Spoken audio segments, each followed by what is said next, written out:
자, 그러면 오늘 부터 유전체에 관한 얘기를 해볼까 하거든요. 유전체인데 전기를 보유하고 있는 그런 유전체라 그러는데, 자, 전원체는 어떤 특성으로 기술되는가? 여러분들이 사실 다이엘렉트릭이라는 그 말로부터 이미 알고 있습니다. 다이엘렉트릭은 기본적으로 다이가 2라고 했었죠, 그죠? 그 다이 두 개의 일렉트릭을 보관하고 있는 거, 그래서 플러스와 마이너스가 항상 같이 있는 거, 그게 다이폴입니다.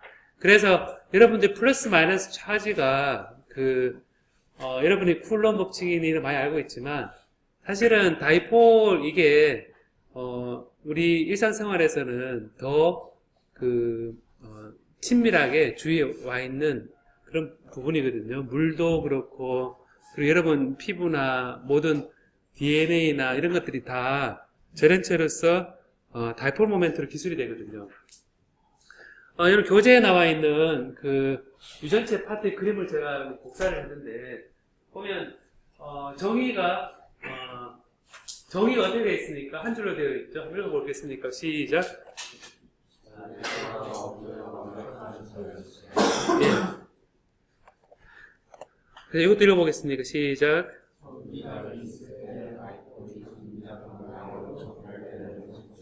예, 이 다이폴 모멘트라 그러는데, 이게 여러분 앵귤러 모멘트가 뭡니까? 앵귤러 모멘트가 가운동량이잖아요, 그죠? 어떤 모멘트. 여러분 동기, 어떤 걸 하고 싶어하는 그 경량성, 이런 게 모멘트의 의미를 포함하고 있죠, 그죠? 다이폴 모멘트니까 기본적으로 플러스 마이너스를 같이 가지고 있는 동기, 이런 식으로 해석하면 되겠죠.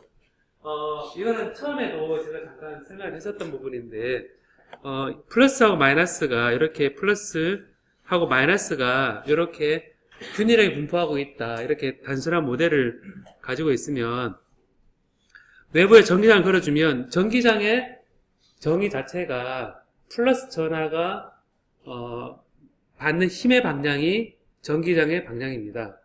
우리 전기장을 정의할 때 그랬었죠, 그죠? 전기장은 플러스 차지가 받는 힘의 방향이고, 자기장 그럼 뭡니까? 자기장은 자화가 N극에서 S극, N극에 해당하는 부분이 N에서 S로 가는 방향이 이제 자기장의 방향으로 정의를 하죠, 그죠?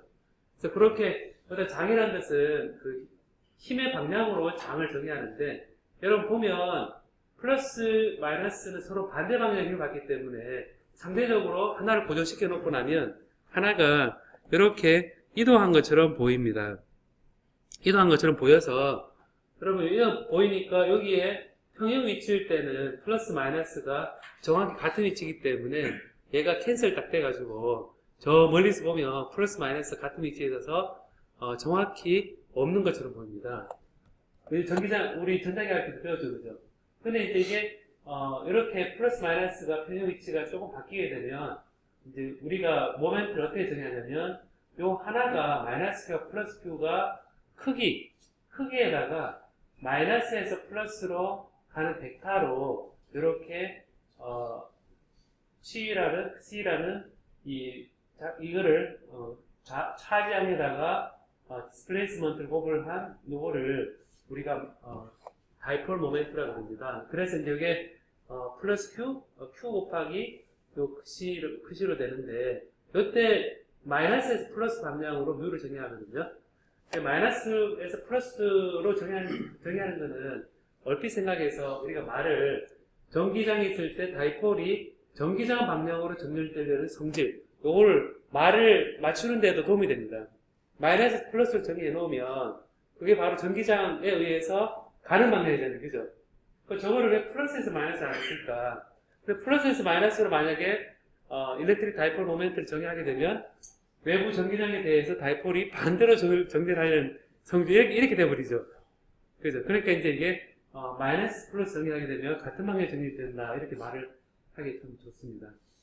그래서 이거는 제가 말로 설명을 할까 하는데, 이 보면 우리가 폴라리제이션, 폴라리제이션이라는 거는 이 전체 이 어타믹 폴라리제이션 그러거든요. 하나하나가 애톰들이 하나하나 이렇게 다이폴 모멘트를 가지고 있을 때 얘를 어떠한 볼륨에 대해서 싹 다 합치는 거. 싹 다 합치는 합쳐서 시그마로 되어 있는 요거를 어떤 볼륨에 그 안에 들어있는 애톰들이 가진 각각의 다이폴 모멘트를 싹 다 합친 거가 이제 P로 정의되는데 얘는 단위 부피당 가지고 있는 것의 개수에다가 그 볼륨을 구분하면 똑같기 때문에 우리가 이렇게 평균으로 요 다이폴 모멘트 평균에다가 단위 부피당 가지고 있는 그 애톰들의 개수로 이렇게 해서 폴라리제이션으로 정의합니다. 폴라리제이션 정의하고 이게 이제 우리가 얘기를 할 때 인듀스 다이폴 모멘트라고 합니다. 인듀스 다이폴 모멘트. 왜냐하면 전기장에 의해서 플러스 마이너스로 디스플레이스먼트 생겼잖아요, 그죠? 인듀스 다이폴 모멘트고 이거는 전기장이 커질수록 다이폴 모멘트가 커질 수밖에 없죠. 왜 그렇습니까? 힘에 의해서 어떻게 되는 거죠? 계속 늘어나죠, 이렇게. 늘어나니까 D가 커지니까 요 사이 거리가 멀어지니까 결국 인듀스 다이폴 모멘트는 계속 커진다라는 겁니다. 그러면 전기장을 아주 많이 하면 어떻게 될까요? 아주 많이 하면 떨어지면서 어떻게 되겠습니까? 떨어지면서 깨지면서 펑 튀어나가겠죠. 그 펑 튀어나가면서 엄청나게 큰 힘으로 묶여있다가 탁 떨어져 나가면 갑자기 절로 확 흘러버립니다. 마이너스는 왼쪽으로 플러스는 오른쪽 가는데 전류는 똑같은 방향이죠. 마이너스는 왼쪽으로 플러스는 오른쪽 가니까 전류는 그냥 전기적 방향으로 2배의 전류가 확 흘러버리죠. 그래서 그때 우리가 브레이크다운이라 그래서 이런 전기가 클수록 계속 커지는데 이게 이제 너무 커져버리면 얘가 탁 끊어지면 전류가 탁 흘러버려서 타버립니다. 그래서 전원체에 전기장을 많이 걸어주면 얘가 타버리는 거죠. 그게 다이엘렉트릭 따라해볼래요? 다이엘렉트릭 브레이크다운. 네. 그 다이엘렉트릭이 전기장에 의해서 너무 센 전기장에 의해서 브레이크다운 일어나면서 전류 흘러버리는 그런 이렇게 일종의 하늘에서 번개 있죠, 번개. 그죠? 번개에 해당되는 것이 바로 다이엘렉트릭 브레이크다운입니다. 자, 그럼 요거는 이제 그림에 교재에 나와 있는 그림을 보면 각각 애톰들이 플러스 마이너스로 이렇게 서로 정렬을 해요.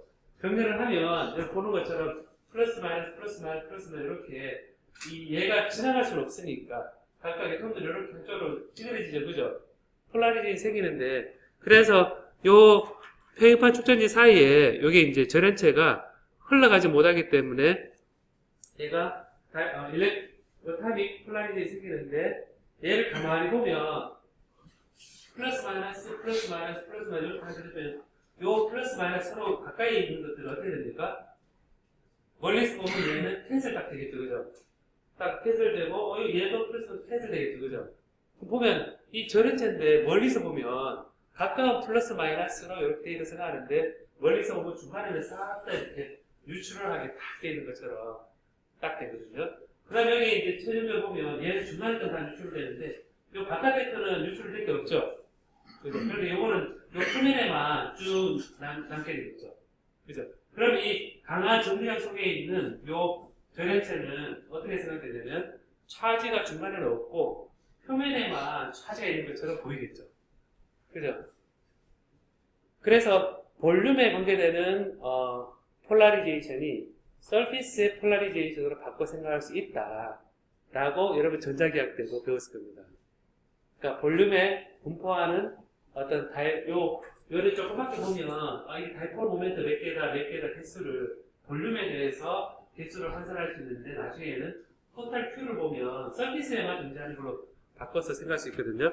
여기 나온 말이 그겁니다. 뭐냐면 우리가 어떤 볼륨에 대해서 그 속에 들어있는 일렉트릭 다이폴 모멘트를 다 합한 거를 그 볼륨을 나눠준 게 이 폴라리제이션으로 정의를 했죠, 그죠?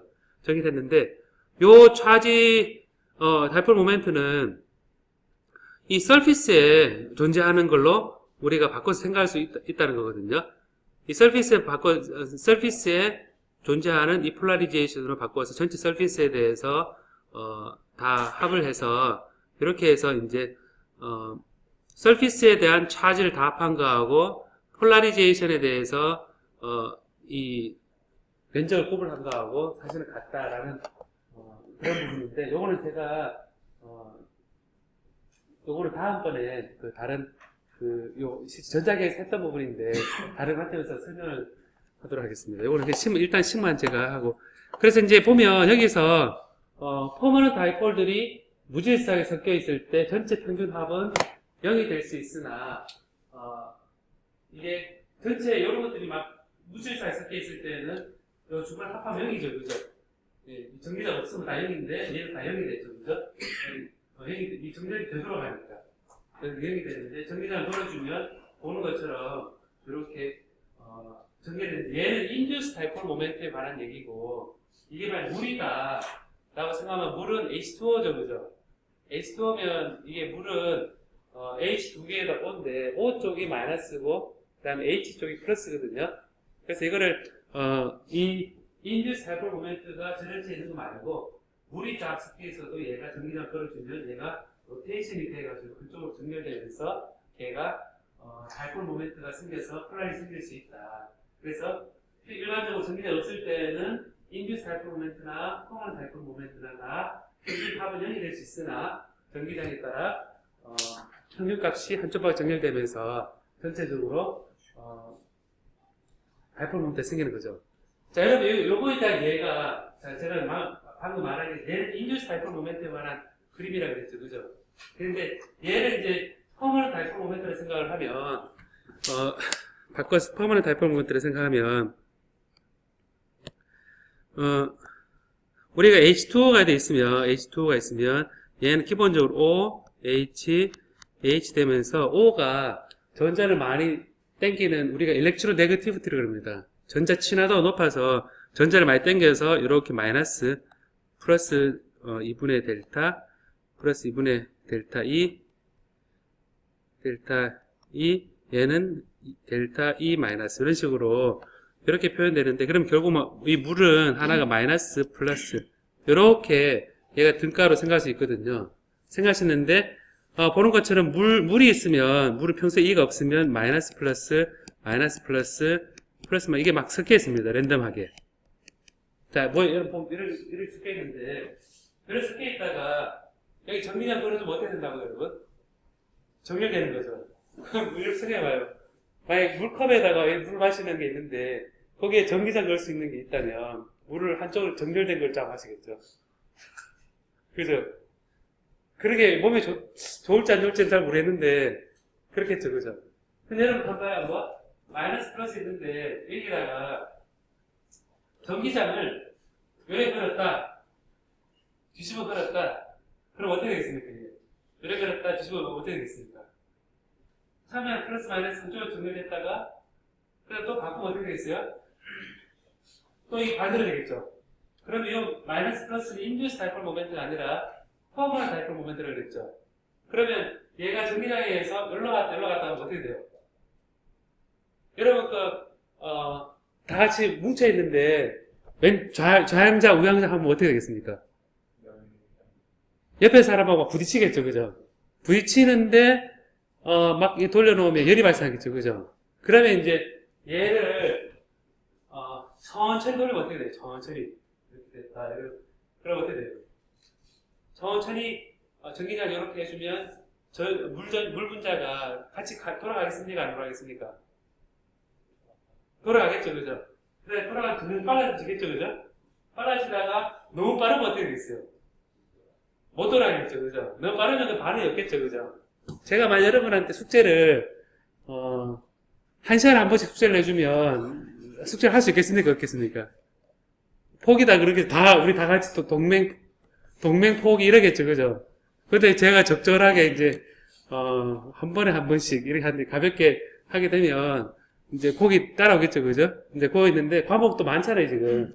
생각해보면 그걸 뭐냐면 얘가 돌다가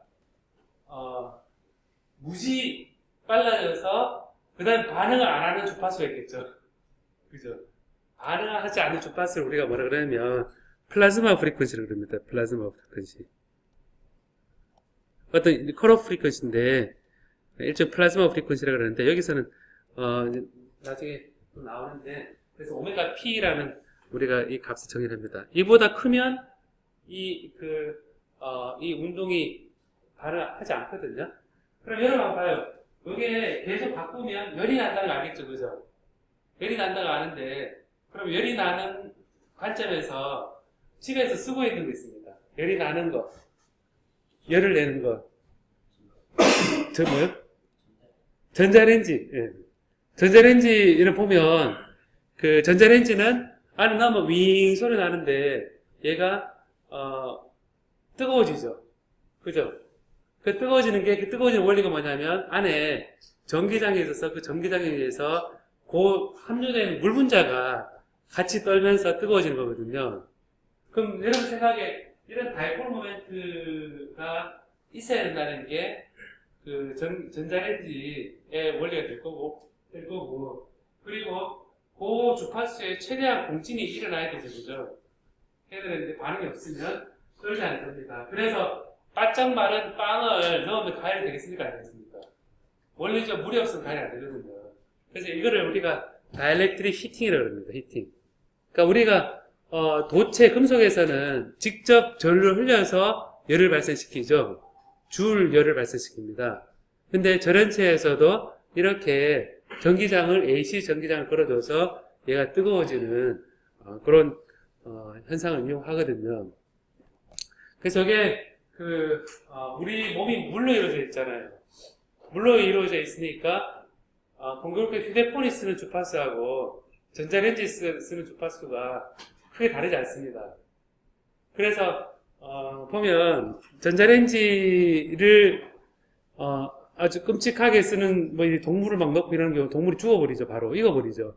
그런 것처럼 그 물 분자가 많은 상태의 전자레인지 같은 전자기파가 우리 몸에 들어오면 얘가 왔다 갔다 하면서 계란 노른자처럼 익어버리는 겁니다. 근데 이런 거를 그에 해당되는 바로 휴대폰인 거죠. 휴대폰에 우리 전파가 왔다 갔다 하는 그 전파가 세면, 우리 몸과 공진을 일으키면, 이게 우리 몸에 좋을 게 없는 거죠. 그 전자파 가운데도 우리도 그냥 익어버리는 그런, 형태가 될 겁니다. 방사능에 노출됐을 때 사람이 익어버리는 거는 그 방사선이라는 게 일종의 레디에이션 되는 일렉트로마그네틱 웨이브거든요. 그것도. 그 일렉트로마그네틱 웨이브니까 이게 빛을 쪼이면 어떻게 돼요, 여러분? 햇빛에 쪼이면 어떻게 돼요? 타죠? 탄다는 건 얘가 이제 에너지를 받는 거잖아요. 그죠? 근데 이제 이거는 눈에 보이는 전자기파죠. 근데 이제 방사능이라는 거는 무지 센 전자기파인데, 그것도 일종의 전자기파로 생각을 해볼 수 있어요. 베타선 이런 걸 생각해 볼 수 있는데, 감마선 다 그런 웨이브로 생각하시는데, 걔가 우리 몸에 쪼이면 살이 타듯이 눈에 보이진 않지만 새카맣게 안에 탈 수 있는 거죠. 그죠? 그거는 강한 에너지에 의해서, 레디에이션에 의해서 익어버리는 겁니다. 그리고 저는 또 한 가지는 후쿠시마 원자로 해서 로봇이 들어가는데 수명이 되게 짧다 그러죠. 그게 왜 그런가요, 여러분? 좀 이상하지 않아요, 여러분? 제가 한번 질문해 볼게요, 한번. 자, 후쿠시마 원자로에 가보면 로봇이 오래 못 견딘다는 기사 본 적 있습니까? 좀 의아하진 않았습니까, 여러분?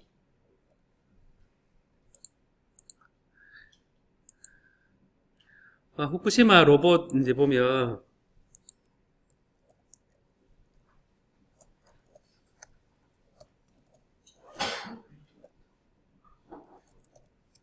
자, 이런 거 보면 이게 나오잖아요. 후쿠시마 원전 투입된 탐사 로봇 속속 이런 기사 본 적 있어요, 여러분? 최근에 기사 보면 이런 게 나오잖아요. 2017년 3월 6일 얼마 안 됐죠. 자, 보면 여기에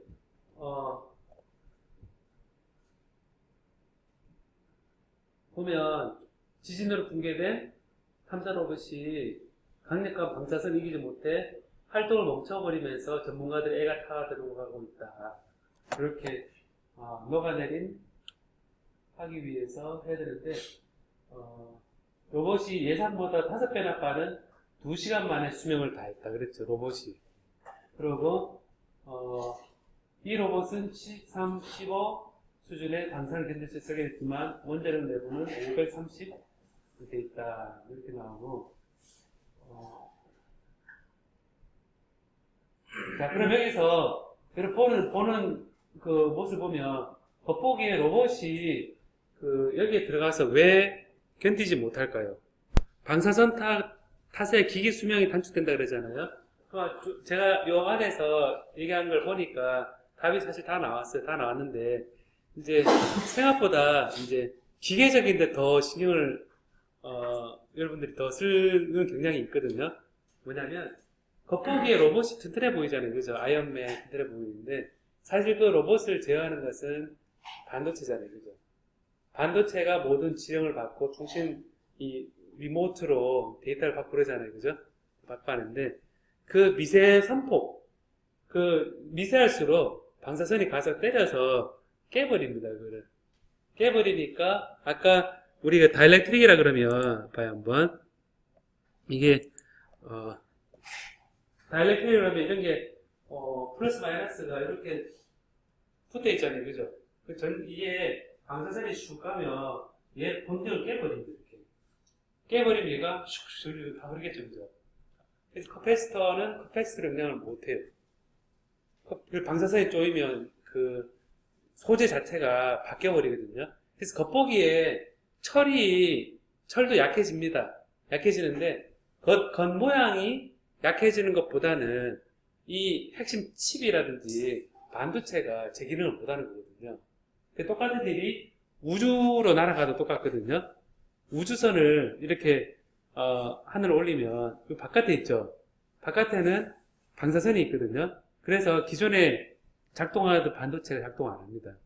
작동 안 하니까 오히려 미세한 반도체보다는 큼직큼직한 설계된 옛날 반도체가 오히려 더 이 방사선에 대해서 강할 수 있겠죠. 그죠? 그래서 이 유전체나 이런 것들은 평시에는 참 괜찮은데, 얘가, 방사선이나, 아까 다이렉트 히팅이라고 해서 우리가 전자레인지에 쓰는 것처럼 열도 받고, 그 다음에 방사선에서 영향도 받고, 그래서 이 방사선에서 깨지고, 이런 것들이 이 재질의 특성을 잘 알아야지 그 변화에 대해서 알 수 있겠죠. 그죠? 그러다 보니까 요즘은 어떻게 되냐면, 로봇이나 이 프로그램 이렇게 해서 만드는 거 있지만, IoT 그러지만, 오히려 회로도 중요하긴 하지만, 그런 센서나, 원래 우리 전기전자 재료에서 배우는 원리에 해당되는 거를 잘 이해하는 게 점점 더 중요해지고 있습니다. 자, 이게 이제 유전체이거든요. 유전체가 되는데, 이 유전체의 전기장애나 반응 부분은, 우리 전자기학 시간에 배웠던 부분이긴 한데, 한 1분만 쉬었다가 우리 또 진행하도록 할까요? 예, 1분만 쉬었다가 이걸 진행하도록 하겠습니다.